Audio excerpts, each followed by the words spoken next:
noite a todos. Boa noite. Sejam todos bem-vindos ao grupo de estudos espíritas da Caminho da Luz. Nosso muito obrigado pela presença de todos. Eu tenho os recados para dar. Essa semana é uma semana importante. Na sexta-feira, nós vamos montar as cestas básicas para entrega no sábado, tá? E o almoço para a família vai ser no sábado. Tem alguns itens ainda faltando, tá? No grupo dos amigos do GK lá, a relação do que está faltando, que a Claudete colocou, tá bom? Quem puder nos ajudar, nós agradecemos. O outro recado é: nós não estamos aceitando mais doação de roupas e nem sapatos temporariamente, a gente não deve guardar. Nós paramos com o brechó, né, e a gente, à medida que distribuindo para as pessoas, mas vai acumulando roupas e sapatos aí que e a gente não tem onde colocar. Então, temporariamente, nós vamos pedir para vocês não trazerem mais doações de roupas e sapatos, tá bom? Quando a gente esvaziar um pouco aí, abrir espaço, a gente avisa para retornar de novo. Tá legal? Hoje quem vai fazer a prece da abertura é os jovens.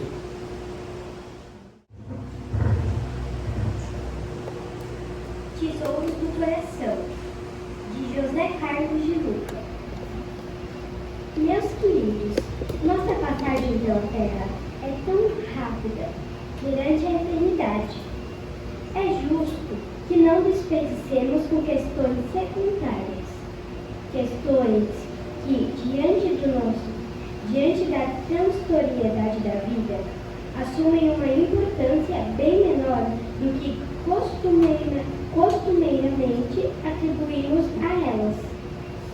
Os verdadeiros tesouros da vida são os nossos relacionamentos. Eles são eles que nos proporcionam as experiências mais ricas da nossa existência e nos momentos verdadeiramente inesquecíveis. Tão inesquecíveis que se tornam eternos. Como guardo em meu coração as pessoas que encontrei em minha passagem física pela Terra. Cada uma delas é uma joia rara, inesquecível. Por isso, eu continuo peregrinando pelo mundo, querendo novos encontros, conquistar novos amigos, cuidar dos que sofrem. Por isso, tento acessar o coração de 1000 modos. Este livro é um deles.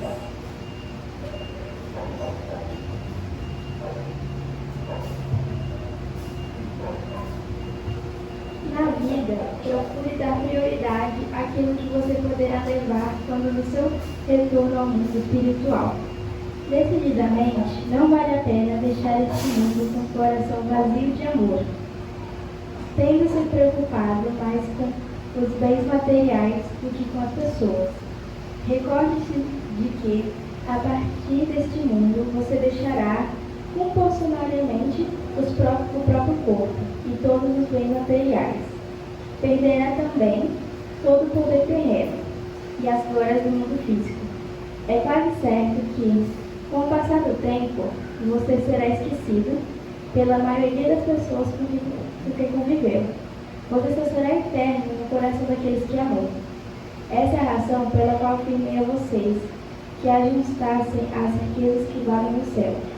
O amor vivido, o bem praticado, as amizades cultivadas, a aceitação das pessoas, o perdão das ofensas, o respeito ao próximo, a afabilidade do trato com os outros, tudo isso, além de abrir as portas do céu, já os fará felizes aqui na terra mesmo. Muito lindo, obrigado, menina. A palestrante de hoje é a Cibele Ribeiro. Ela, por favor, Cibele, a casa é sua. Nossa, Boa noite, gente. Boa noite. É um prazer estar aqui com vocês, né? Batendo um papo sobre Jesus a primeira vez, mas eu já vim outras vezes aqui na casa, em outros eventos que a casa fez, né? E a Cláudia acabou lembrando dos eventos que eu tive aqui, que foi uma terapêutica com constelação familiar, que foi maravilhosa. E aí, depois de muito tempo, né? Depois da pandemia, é a primeira vez que eu estou vindo aqui na casa. Então, agradeço o convite, a diretoria pela oportunidade, porque trabalhar com Jesus é uma alegria imensa, né? E para começar a nossa noite, nós vamos falar sobre o homem de bem. Todo mundo já ouviu falar sobre o homem de bem? Está no Evangelho segundo o Espiritismo, capítulo 17, sede perfeitos. Uma pergunta antes da gente começar. Quem está vindo a primeira vez na casa? Tem alguém na primeira vez? Seja bem-vinda. Que venham muitas outras vezes. Aqui a base é Jesus, né? Então sempre vai ter acolhimento. Todo mundo já frequenta a doutrina há um tempo? Há um ano? Até um ano?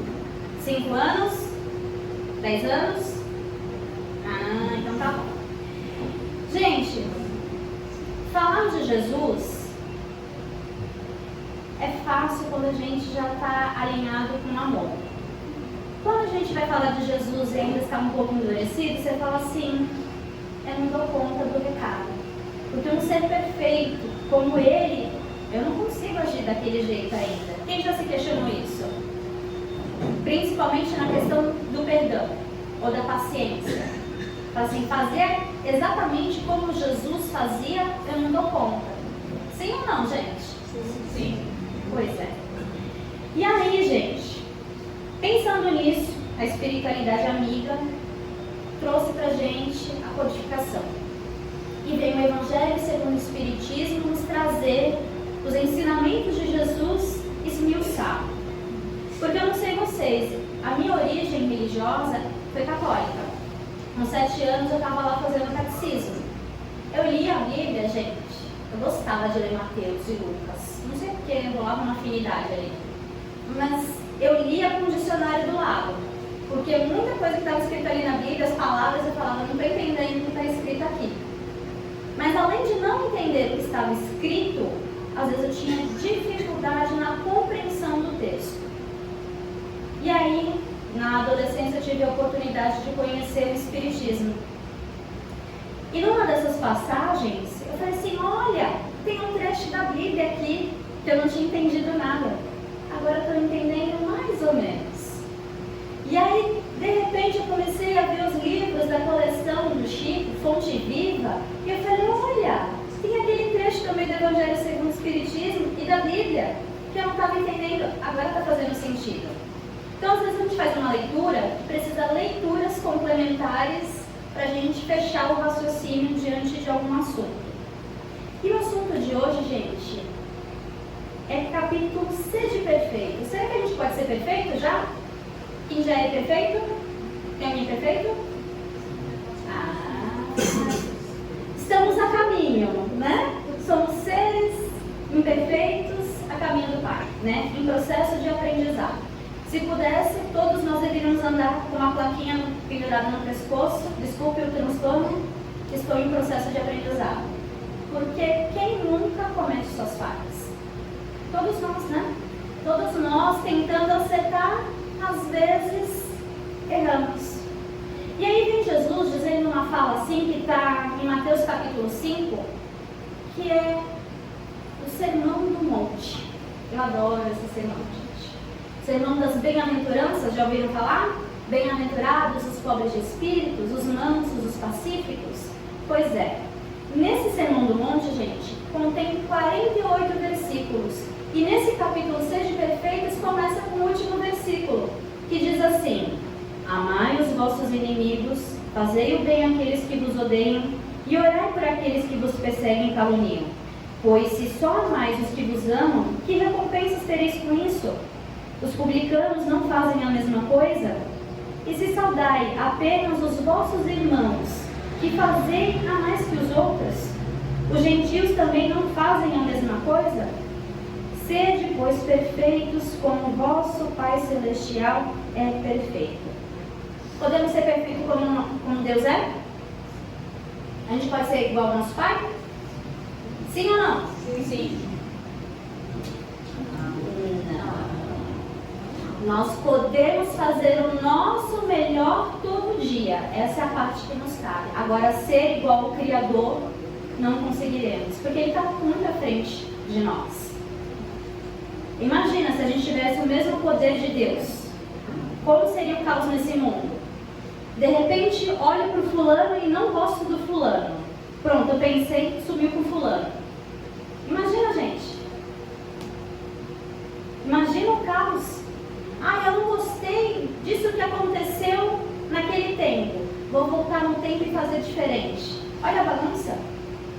Então, nós, criaturas, podemos fazer o nosso melhor como o Criador faz o melhor para nós. Mas ser como o Criador, a gente ainda tem muito chão a percorrer. E não seremos jamais igual ao nosso Pai. Podemos ser próximos em amor, em respeito, em compaixão, em misericórdia.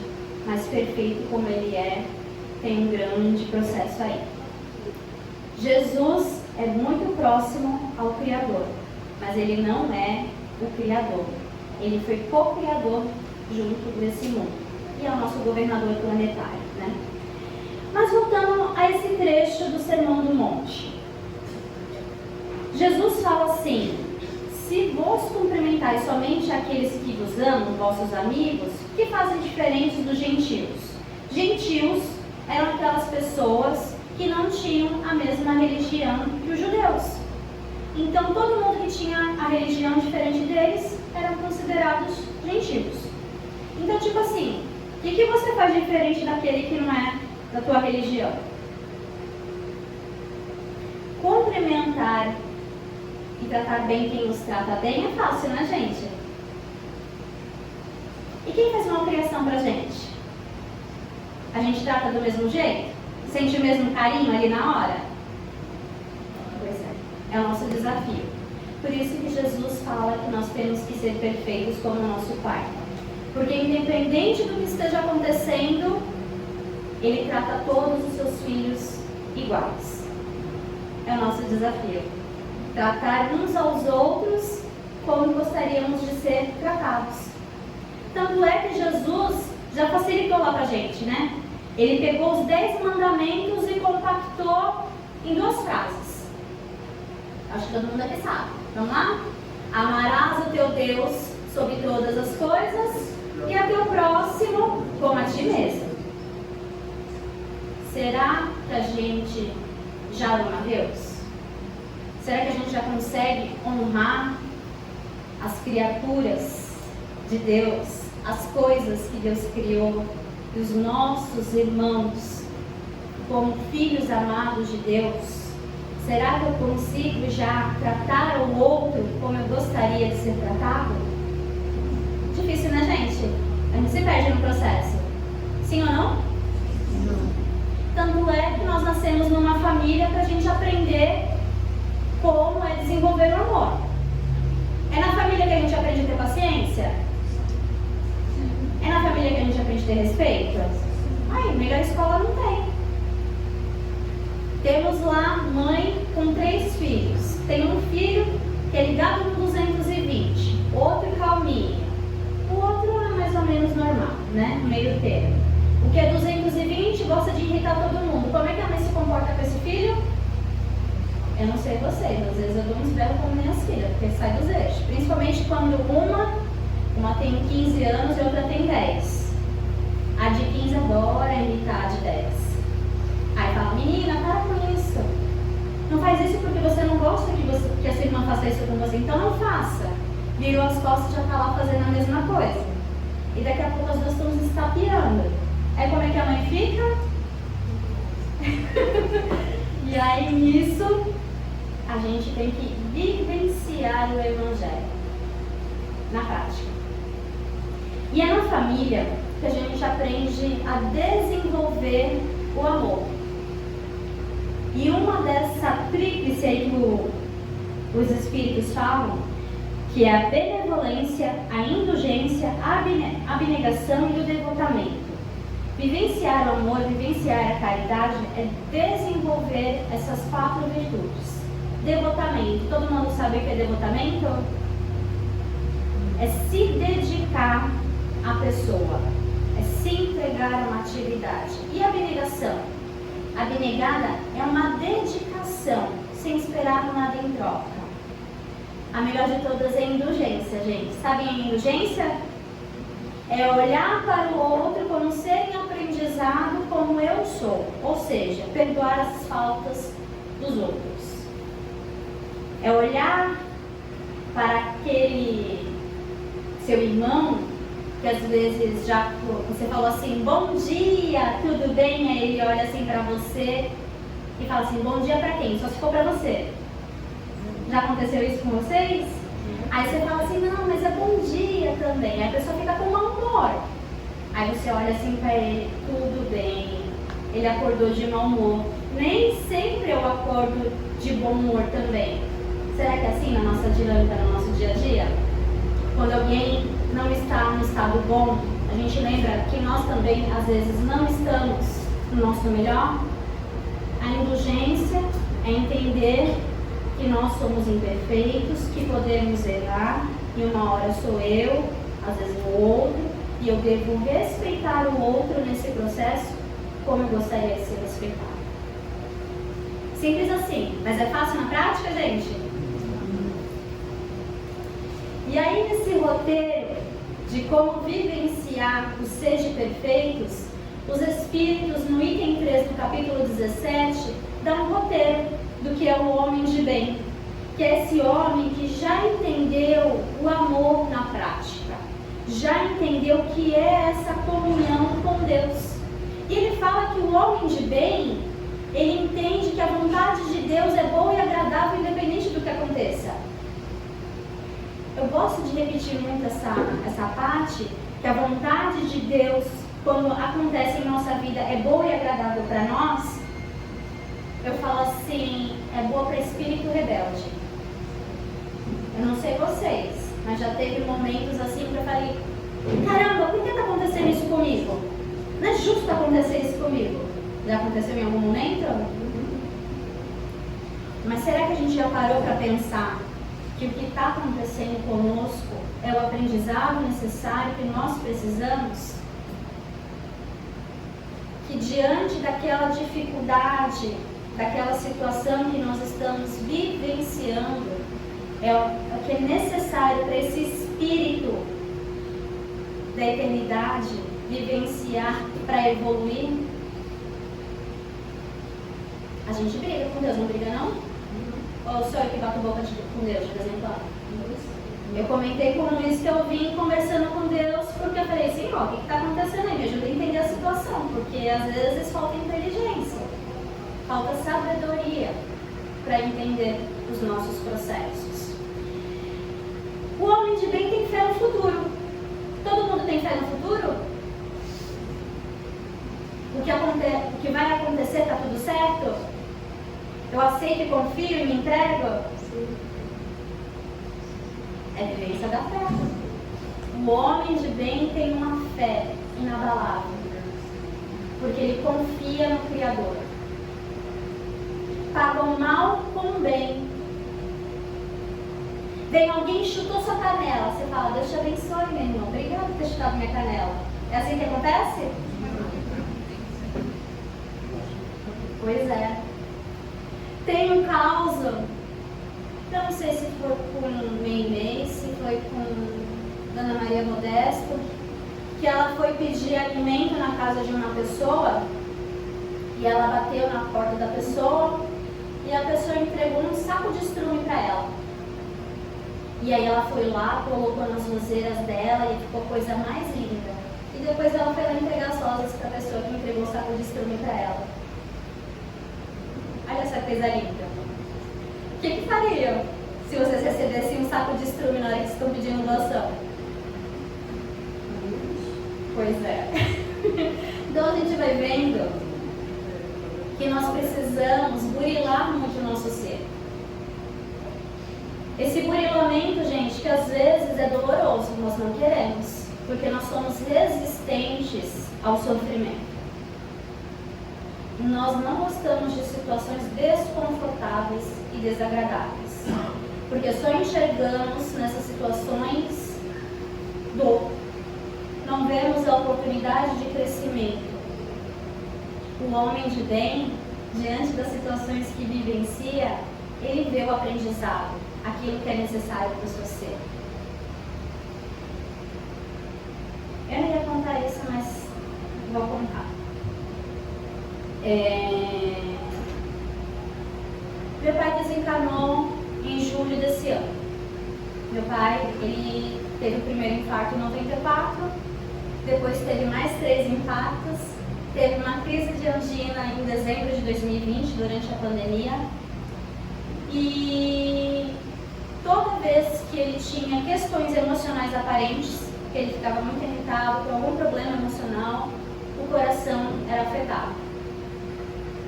E aí, em 2021, em janeiro de 2021, eu comecei fazendo um trabalho numa casa lá no Guarujá chamada Maria Emília, que atende pessoas em vulnerabilidade social. A maioria é pessoas em situação de rua. E aí fui num domingo auxiliar nesse trabalho, fiquei encantada com esse trabalho e falei assim: pai, vai lá conhecer esse trabalho? E aí ele falou assim: ah, não. Cada um está vivendo o que procurou. E eu falei: tudo bem, pai.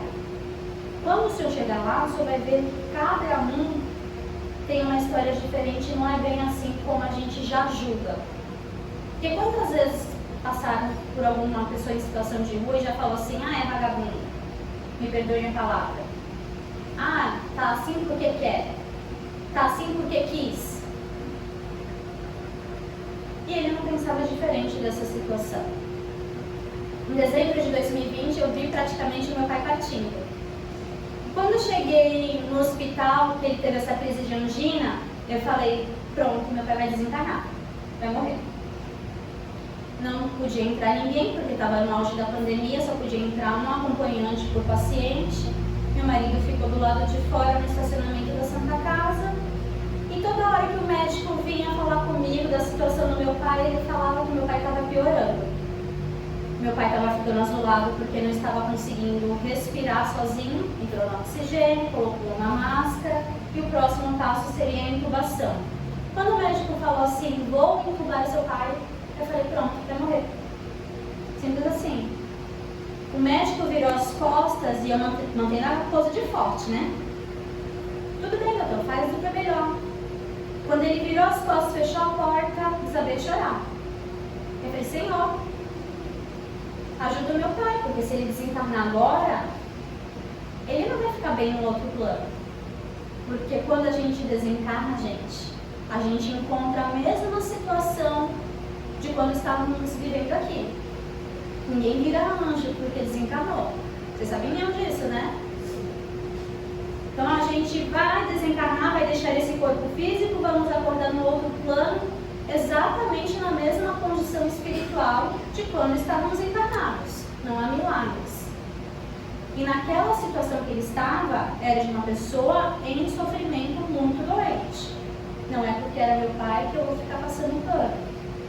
As pessoas são como são, independente se a gente ama muitas pessoas, isso não altera quem elas são.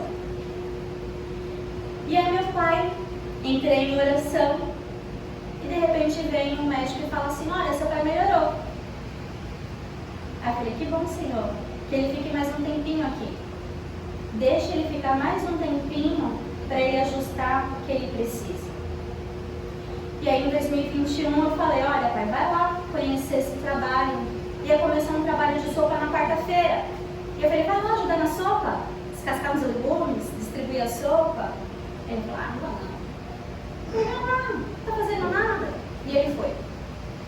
Foi e se apaixonou pelo trabalho. Ia toda quarta-feira e começou a ir todo domingo. E de repente estava a semana inteira praticamente lá na casa auxiliando. Eu comecei na doutrina espírita em 2000, com meus 16, 17 anos. Somente em 2021 ele começou a frequentar um centro espírita. E aí ele passou pelo processo dele de transformação. Aquela pessoa endurecida que não aceitava aquelas pessoas que ele falava assim, tá desse jeito porque quer, tá na rua porque quer, ele começou a ajudar. Teve um, gente, que estava com os documentos e ele falou assim, teu pai já agendou meu RG? Eu falei, oi, meu pai agendou teu RG? Ele falou, teu pai vai comigo lá no Poupatempo fazer o RG. Eu falei, não acredito que meu pai está fazendo isso. E o outro, ele falou assim, seu pai não vai vir hoje? Ele ficou de ir lá na minha casa. Eu falei, meu pai vai na tua casa? Sim, ele está me ajudando a fazer a limpeza. Essa pessoa era acumuladora, meu pai estava ajudando a fazer a limpeza na casa. E ele não falava nada, simplesmente ia lá e fazia. E eu falei, nossa, que interessante. E durante esse processo, ele teve as suas crises emocionais, teve os seus momentos de revolta. E eu falava assim, pai, calma. Tudo tem um propósito de ser, tudo tem seu tempo, não é no nosso tempo. E ele falava, mas bravo. E aí, quando foi o ano passado, ele teve uma crise de cirrose medicamentosa. Ele tomou um remédio errado. Um remédio que era para tomar 1 por semana, ele tomou 3 dias seguidos. E aí o quadro dele, que não era já bom, piorou. Quando foi no começo desse ano, os rins começou a paralisar, começou a ter uma inchaço muito grande, a água do corpo dele estava saindo pelos poros, onde saía a água machucava, fazia feridas, nas pernas formou úlcera, e aí não tinha mais como fechar, e aí ele já não andava mais direito, os pés começaram a ficar sem circulação, o quadro foi agravando, o coração foi diminuindo a frequência. Quando foi dia 16 de julho ele foi internado. Dia 18 ele foi para a UTI, e na UTI a médica me disse assim, olha, seu pai tem uma doença crônica em fase terminal, ou seja, está morrendo. E naquele dia tinha palestra. Naquele dia eu falei assim, como é que eu vou fazer palestra sabendo que meu pai está partindo? E aí nesse momento eu falei, Senhor, me dá condição aí, eu não sei o que eu faço, eu não vou fazer palestra, eu vou ligar lá e falar que eu não tenho condições. A amiga espiritual chegou do lado e falou assim, você vai fazer a palestra assim, não é só vocês que sofrem. Vai levar o consolo de Jesus para mostrar que é principalmente nesse momento de dificuldade que a gente deve estar alinhado com os ensinamentos de Jesus. E você ainda vai contar exatamente isso que você está vivendo com seu pai. Eu falei, se vocês me derem condição, eu vou. Fui lá, falei com a minha mãe, expliquei o quadro do meu pai e fui para Santos, para a casa do Consolador, que era a primeira vez que eu estaria fazendo palestra lá. Contei, gente. E aí meu pai estava lúcido. Ele estava falando normal, coisa que ele não falava já há um tempo. Estava quentinho. Estou falando que estava quentinho porque estava frio naquela época e por mais que ele estivesse agasalhado, o corpo dele não esquentava mais, pela falta de circulação. Os pés dele já estavam ficando pretos. Havia grande chance de amputar os 2 pés. Ele iria entrar em processo de fazer hemodiálise. E aí, o médico conversando com ele de madrugada, falou assim, seu Carlos, já são 3 horas da manhã.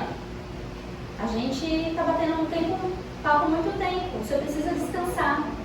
E aí ele olha para o médico e fala, tá bom, doutor, eu vou dormir. Ele se cobre, vira para o lado e parte. Simples assim, foi dormindo. E aí, quando 5h30 da manhã, me ligam falando, olha, precisamos de um familiar do seu Carlos aqui no hospital. E eu já sabia o que tinha acontecido. E aí o médico veio me falar, olha, fizemos tudo pelo seu pai. Eu estava conversando com ele, mas ele simplesmente virou para o lado e foi embora. E eu falei, obrigada, doutor. Ele olha assim para minha cara, como assim? Porque eu sei que ele não sofreu. Ele foi dormindo. Ele foi em paz. Se fosse há um ano atrás, ele não teria passado por esse processo que ele precisava passar para burilar o seu ser. Se fosse em 2020, ele não teria encontrado essa paz que ele encontrou agora na partida. Então, tudo que acontece é bom e perfeito e agradável aos nossos corações, porque é o que tem que ser. Às vezes questionamos as coisas que acontecem na nossa vida, mas é a oportunidade de aprendizado que nós precisamos e quem está à nossa volta também precisa. Nós aprendemos o tempo inteiro, mas precisamos ter olhos de ver e ouvidos de ouvir. Será que eu já estou manso e pacífico o suficiente para aprender com as coisas que estão à minha volta? Porque a gente não só aprende num sofrimento, aprendemos muito com o outro. Vocês não vão precisar passar por esse processo que eu passei com o meu pai para entender que é sempre tempo de aprender. É sempre tempo de se superar. Porque o nosso desafio aqui, gente, não é ser melhor que ninguém, mas é vencer a si mesmo. Precisamos ter coragem para vencer a si mesmo. Porque olhar para as nossas sombras é o nosso desafio como ser em aprendizado. É olhar para a nossa rebeldia e falar: nossa, eu preciso ser mais centrado. É nas nossas inquietações, na nossa ansiedade, e falar: nossa, por que eu estou ansioso nesse momento? Porque eu não consigo pacificar o meu mundo íntimo. E esse roteiro todo, gente, está no Sermão do Monte, nas bem-aventuranças. Cada parte dessa do Sermão do Monte tem um capítulo do Evangelho segundo o Espiritismo que ajuda-nos a entender nesse processo para nos tornarmos homens de bem. É fácil, gente? Olhar para os monstros, as sombras que há em nós, precisa de coragem. Mas é tendo coragem que nós vamos, com certeza, a caminho do nosso Pai. É por isso que Jesus disse: vem. Porque quando nós vamos com Ele, nós vamos percebendo que Ele nos cura. Ele nos fortalece. Ele nos conforta e nos consola em todo esse processo. E eu aprendi muito nesse período que eu tive com meu pai. Porque eu falei: Senhor, eu não vou dar conta de ver o sofrimento dele. Mas quando a gente decide viver aquela coisa de fazer ao outro o que gostaria que fizesse para nós mesmos, nós vamos entendendo que é fácil levar na prática. Mas a gente tem que ter coragem. Nós precisamos nos identificar mais com as coisas do Espírito, cuidar da matéria, porque ela é necessária para a expressão desse Espírito aqui, nesse planeta. Mas jamais esquecermos que somos centelhas divinas, tendo uma experiência corporal, que é transitória, e vamos viver quantas são necessárias para nos aperfeiçoar, nos melhorar. Nós vamos viver todas as experiências que são necessárias para fazer o nosso melhor sempre e nos tornar uma versão melhor de nós mesmos. Vou contar um caso para vocês. Quem conta, na verdade, é a Ana Guimarães, mãe da Anete Guimarães, que está no canal do YouTube da Anete Guimarães. E esse vídeo é chamado Feliz Ano Novo. Ela começa a contar a história, sabe desses causos que a gente começa a conversar com um amigo e fala assim: como é que você chegou no centro espírita? E aí esse amigo está com ela conversando e ela fala assim: como é que você chegou na doutrina? E ele: eu fiquei órfão muito cedo. Eu morava com meu vozinho. E aí morava numa casinha simples. E o meu vozinho frequentava uma casa espírita. Eu era criança e não gostava muito de ir para casa, porque eu gostava de dormir cedo e voltava tarde da casa espírita. Mas o meu vozinho sempre me levava. Nós íamos até o centro espírita, o vô abria a casa espírita, limpava os bancos, enchia a jarra de água, colocava água nos copos, ouvíamos a preleção, a palestra, e aí depois que todo mundo ia organizava a casa e a gente ia embora. E quando chegava em casa, eu queria dormir, mas o vozinho falava, não, tem que limpar os pés. E aí ele ia deitar e falava assim, não, agora nós vamos ler O Homem de Bem. E o vozinho lia O Homem de Bem para ele. E aí ele dormia. E passou-se anos fazendo essas mesmas coisas. Só que aí o neto começou a ajudar o vô na casa espírita. Ele começava a organizar, colocar água no copo. E o vozinho foi envelhecendo, já não dava com a mesma força. E aí ele começou a levar o vozinho no braço. Até que chegou um momento que o vozinho não tinha mais condição. E aí ele lia sempre O Homem de Bem para o vô, que já não enxergava direito. E de repente ele começou a recitar O Homem de Bem, porque já tinha decorado, de tanto que lia O Homem de Bem todos os dias. E aí ele pergunta para o vô, vô, diante de tantos ensinamentos do Evangelho, por que só o homem de bem? E aí ele fala assim, ah, meu filho, é porque quando eu voltar, eu quero que o homem de bem tenha entrado aqui, ficado aqui e escorrido por aqui. Tenha entrado aqui, ficado aqui e escorrido por aqui. Porque ser o homem de bem, gente, não é decorar o texto homem de bem. É ser o amor em ação. É ser o amor na prática. É ser luz onde quer que esteja. É ser contribuição onde quer que nós estejamos. Ser contribuição não é algo grandioso. É algo simples. É estar na sua casa, sendo mãe, e cuidando da sua família com todo amor. Porque esse é o maior patrimônio que nós podemos ter. É sendo filho, cuidando e honrando dos seus pais, da sua família, ajudando na casa dentro do que pode. É como profissional, fazendo o seu melhor dentro da sua profissão, na rua, sendo uma pessoa que respeita todos, como gostaria de ser respeitado. É no gesto simples que nós vamos contribuindo com a nossa humanidade, com o nosso planeta.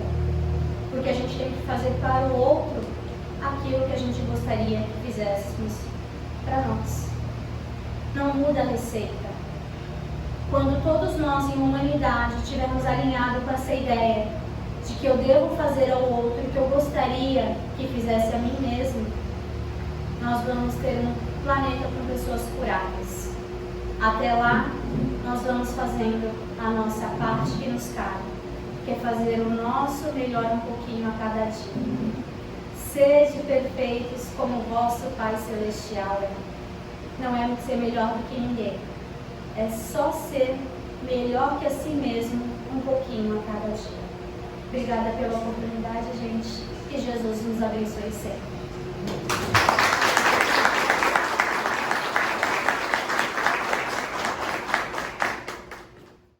Obrigado, Senhor, por mais essa noite aqui na nossa casa espírita e agradecemos pela presença de todos. O nosso muito obrigado. Ave Maria, cheia de graça, o Senhor é convosco. Bendita sois vós entre as mulheres, bendito é o fruto do vosso ventre, Jesus.